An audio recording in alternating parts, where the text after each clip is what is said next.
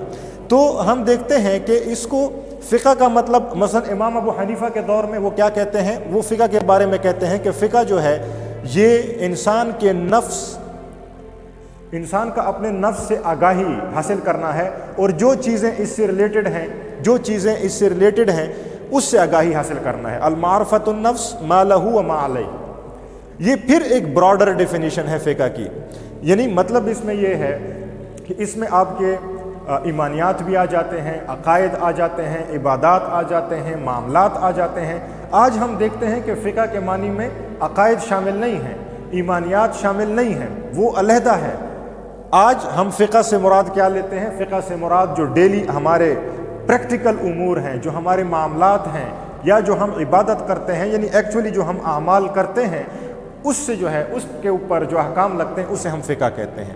سو یہ تو ایک مختصر اس بارے میں بات ہوئی کہ فقہ جو ہے اس کا معنی تبدیل ہوا ہے during different periods of time. اب ہم آتے ہیں اسلامک جورسپروڈنس, یعنی جو سبجیکٹ ہے جسے ہم کہتے ہیں اصول الفقہ. اس کا مطلب کیا ہے؟ اصول الفقہ سے مراد وہ علم ہے, ان قواعد کا, ان پرنسپلز کا, ان اصولوں کا علم ہے. فقہا کہتے ہیں القواعد, یہ اصولوں کا علم ہے. کون سے؟ التی یتوصل بها الى الاستنباط الاحکام الشرعیہ بالادلۃ التفصیلیہ. آئی ایم سوری, میں عربک کو بیچ میں کوٹ کروں گا لیکن میں اسے ایکسپلین بھی کروں گا. یہ اس وجہ سے کہ کیونکہ جو اصل ہے وہ آپ کے سامنے کم از کم تھوڑا سا آپ کے سامنے وہ ضرور آئے. سارے کا سارا کیونکہ ٹرانسلیٹڈ ہوگا تو اس میں دیگر ٹرمینالوجیز آئیں گی جو شاید اس کے مقصد کو بیان نہ کر سکیں. اس سے مراد ان قواعد کا, ان پرنسپلز کا علم ہے جن کو بروئے کار لاتے ہوئے, جن پر عمل کرتے ہوئے ایک مجتہد جو ہے وہ تفصیلی دلائل یعنی سورسز سے, یعنی قرآن سے, سنت سے وہ احکام کشید کرتا ہے, احکام اخذ کرتا ہے, ڈرائیو کرتا ہے. یعنی those principles through which a jurist extracts, derives law, Islamic law from its sources. عدلۃ التفصیلیہ, دلیل کہتے ہیں سورس کو. عربک میں دلیل کا مطلب سورس ہوتا ہے, اس کے سورسز سے یعنی قرآن سے, سنہ سے جو ہے دلائل کو اخذ کرتا ہے, احکام کو اخذ کرتا ہے. مثلا کام ہوتا ہے تو اس کے بارے میں وہ فیصلہ دیتا ہے کہ یہ حلال ہے, حرام ہے, مباح ہے, مندوب ہے, یا اس کا کیا سٹیٹس ہے. تو اس کے لیے اس کو کام کرنا ہوتا ہے. کچھ اصولوں کے اوپر, کچھ پرنسپلز کے اوپر عمل کرتے ہوئے ہی قرآن و سنت سے آپ یہ احکام نکال سکتے ہیں. تو ان اصولوں کے علم کو ہم کیا کہتے ہیں؟ اصول الفقہ کہتے ہیں، یا ہم اسے اسلامک جورسپروڈنس کہتے ہیں۔ یہاں پر ایک لفظ یوز ہوا ہے دلیل، بالادلۃ التفصیلیہ۔ دلیل کا مطلب سورسز، جس طرح لا کے سورسز ہوتے ہیں نا، آپ کہتے ہیں کہ لیجسلیشن ہے، کسٹم ہے، آپ نے پڑھے ہوں گے پرائمری اس کے جو ہے سورسز ہیں، سیکنڈری سورسز ہیں، اسی طرح جو اسلامی شرعی جو احکام ہیں ان کے اپنے سورسز ہیں، جس میں آپ جانتے ہیں کہ اس میں قرآن ہے، پھر سنہ ہے، پھر اس کے بعد اجماع ہے، قیاس ہے، صد ذریعہ ہے، اور اس کے سورسز ہیں، وہ آگے ہم ڈیٹیل میں پڑھیں گے۔ تو یہ جو علم ہے، یہ ایک بات آپ اپنے ذہن میں ضرور رکھیں کہ یہ جو علم ہے، یہ جو سبجیکٹ ہے اسلامک جورسپروڈنس کا یا اصول فقہ کا، بنیادی طور پر یہ 3 سوالوں کے گرد گھومتا ہے۔ It revolves around 3 basic themes. سارے کا سارا علم 3 بنیادی، اگر آپ اس کا خلاصہ پیش کریں، 3 بنیادی سوالات کے گرد گھومتا ہے۔ وہ 3 بنیادی سوالات کیا ہیں؟ وہ 3 بنیادی ایشوز یا 3 بنیادی سوالات کیا ہیں؟ پہلا سوال اس میں یہ ہے کہ دین میں یا شریعت میں دلیل سے مراد کیا ہے؟ دلیل یعنی سورس، جس سے آپ کوئی قانون اخذ کر سکتے ہیں۔ شریعت میں کون سی چیز سورس بن سکتی ہے کسی شرعی حکم کی، اور کون سی چیز نہیں بن سکتی؟ فار ایگزامپل میجورٹی، ہم کہتے ہیں نا میجورٹی از دی اتھارٹی۔ کیا کسی شرعی حکم کے لیے، کسی چیز کو حلال یا حرام ٹھہرانے کے لیے میجورٹی جو ہے کوئی جو ہے اس کا سٹینڈرڈ بن سکتا ہے کہ مثلا آپ سروے کریں، لوگوں سے انٹرویوز کریں، ان سے پوچھیں کہ فلاں چیز جو ہے یہ اچھی ہے یا بری ہے، اور اس اچھی اور بری کی بنیاد کے اوپر آپ اس کے حلال اور حرام ہونے کا فیصلہ کریں؟ کیا یہ سورس ہو سکتا ہے؟ تو پہلا کویسچن اس میں یہی ہے کہ سورس کیا ہے، حکم کا سورس کیا ہے؟ جب ہم کسی چیز کے اوپر لا اپلائی کرتے ہیں تو کہاں سے وہ لا آنا چاہیے؟ اس میں ہم کہتے ہیں قرآن، سنہ، اجماع، قیاس۔ That is why these are called sources and these are acceptable sources. So دین میں یا شریعت میں سورس سے مراد کیا ہے؟ سورس یعنی سورس آف لا سے مراد کیا ہے؟ کیا چیز سورس بن سکتی ہے، کیا نہیں بن سکتی؟ That is the first theme اور the first question. The second question is that جو سورسز ہیں شریعت میں، ان سے احکام اخذ کیسے ہوتے ہیں؟ سورس تو آپ کو پتہ چل گیا، مثلا قرآن ہے، لیکن قرآن سے حکم حاصل کیسے کیا جا سکتا ہے؟ کیا اس کے کچھ اصول ہیں، اس کے کچھ پرنسپلز ہیں، اس کے لیے کسی سکل کی ضرورت پڑتی ہے یا نہیں پڑتی؟ That is the second issue.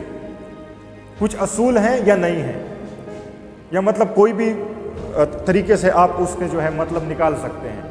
تو یہ دوسرا وہ ایشو ہے۔ تیسرا جو میجر ایشو ہے جس کے گرد یہ پورا سبجیکٹ ریوالو کرتا ہے، وہ یہ ہے کہ احکام اخذ کرنے والا شخص کون ہے، جسے ہم فقیہ کہتے ہیں، جسے ہم جورسٹ کہتے ہیں، یا مجتہد کہتے ہیں، زیادہ پراپر ورڈ ہے۔ مجتہد کون ہوتا ہے؟ کیا اس شخص کی بھی کچھ کوالیفیکیشنز ہونی چاہیے، یا کوئی بھی بندہ اٹھ کے حکم اخذ کر سکتا ہے؟ So that is the third question. So these are the 3 basic questions. پورے کا پورا علم جو ہے ان 3 کویسچنز کے گرد گھومتا ہے۔ سو اس لیکچر کے لیے اتنا ہی کافی ہے۔ نیکسٹ لیکچر میں انشاءاللہ we would be talking about further details of the subject of the definition, اور اس کے سبجیکٹ کے جو ہے آگے پھر آبجیکٹیوز کیا ہیں اس کے بارے میں ہم بات کریں گے۔ Thank you very much.